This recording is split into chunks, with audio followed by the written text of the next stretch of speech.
மக்களவைத் தேர்தலில் அதிமுக சார்பில் போட்டியிடும் 16 பேர் கொண்ட முதற்கட்ட வேட்பாளர் பட்டியலை கட்சியின் பொதுச் செயலாளர் எடப்பாடி பழனிசாமி நேற்று வெளியிட்டார். இந்த நிலையில் இன்று 2ஆம் கட்ட வேட்பாளர்கள் பட்டியல் வெளியிடப்படும் என்று தகவல் வெளியான நிலையில் 2ஆம் கட்ட வேட்பாளர்கள் பட்டியலை கட்சியின் பொதுச் செயலாளர் எடப்பாடி பழனிசாமி இன்று வெளியிட்டார். அதில் ஸ்ரீபெரும்புதூரில் பிரேம்குமார், தருமபுரியில் அசோகன், கள்ளக்குறிச்சியில் குமரகுரு ஆகியோர் போட்டியிட உள்ளதாக தெரிவிக்கப்பட்டுள்ளது.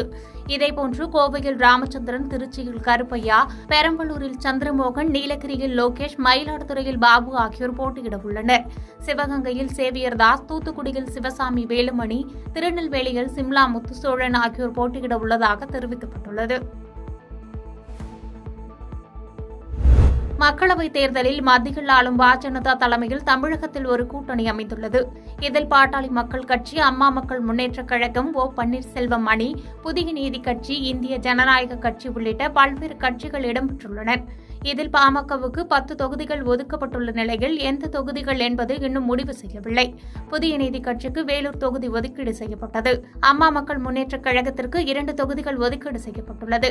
இன்னும் தமிழ் மாநில காங்கிரஸ் மற்றும் ஓ பன்னீர்செல்வம் அணிகளுக்கு தொகுதிகள் ஒதுக்கப்படவில்லை.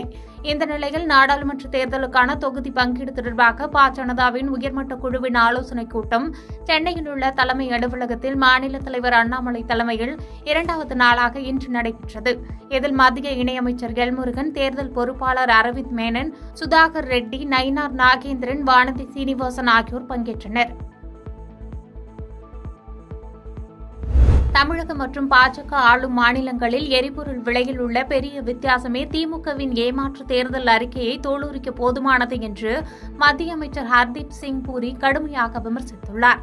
இதுகுறித்து அவர் தனது எக்ஸ் தள பக்கத்தில் வெளியிட்டுள்ள பதிவில், பாரத பிரதமர் நரேந்திர மோடி மீது தமிழக மக்கள் காட்டும் பேரன்பையும், பிரதமர் அவர்களின் பொதுக்கூட்டங்களுக்கு தமிழகத்தில் கிடைக்கும் உற்சாக வரவேற்பையும் கண்டு பயந்துள்ள திமுக முழுக்க முழுக்க பொய்கள் மட்டுமே நிரம்பிய ஒரு தேர்தல் அறிக்கையை வெளியிட்டு தமிழக மக்களை ஏமாற்ற முயல்கிறது என்று தெரிவித்துள்ளார். மேலும் திமுக கொடுத்திருக்கும் தேர்தல் வாக்குறுதிகள் எந்த காலத்திலும் திமுக, காங்கிரஸ், இந்தியா கூட்டணியால் நிறைவேற்ற முடியாது என்பது நன்கு தெரிந்தும் சாத்தியமற்ற தேர்தல் வாக்குறுதிகளை கொடுத்திருப்பதன் மூலம் வேண்டுமென்றே மக்களிடம் தவறான தகவல்களை பரப்புகிறது என்று குற்றம் சாட்டியுள்ளார்.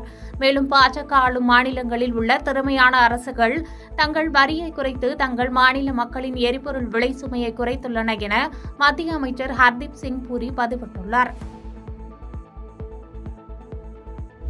புதுச்சேரி மாநிலத்தில் தேர்தல் நடத்தை விதிமுறைகள் அமலில் உள்ளதால் புதுச்சேரி மாநிலத்தில் குற்ற சம்பவங்களை தடுக்க போலீசார் மற்றும் துணை ராணுவ படையினர் பல்வேறு இடங்களில் கொடி அணிவகுப்பு நடத்தி சோதனையில் ஈடுபட்டு வருகின்றனர்.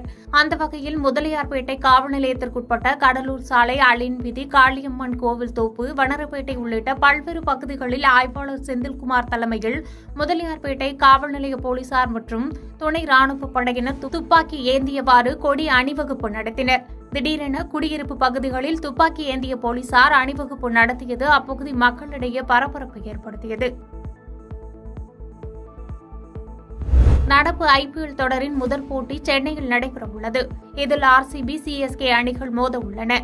மேலும் ஐபிஎல் தொடரின் தொடக்க விழாவும் சேப்பாக்கம் மைதானத்தில் நடைபெறவுள்ளதால் அதற்கான பணிகளும் நடைபெற்று வருகிறது. இந்நிலையில் ஐபிஎல் கிரிக்கெட் ரசிகர்கள் சேப்பாக்கம் மைதானத்தில் நடைபெறவுள்ள ஐபிஎல் போட்டிகளை காண வருபவர்களுக்கு ஆன்லைன் டிக்கெட்டை காட்டி மாநகர பேருந்துகளில் இலவசமாக பயணிக்கலாம் என தமிழக அரசு அறிவித்துள்ளது.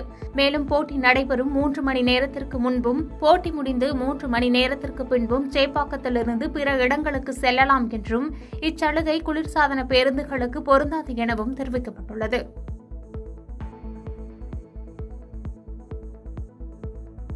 பாதகம் செய்பவரை கண்டால் நாம் பயங்கொள்ளலாகாது பாப்பா, மோதி மிதித்து விடு பாப்பா, அவர் முகத்தில் உமிழ்ந்து விடு பாப்பா.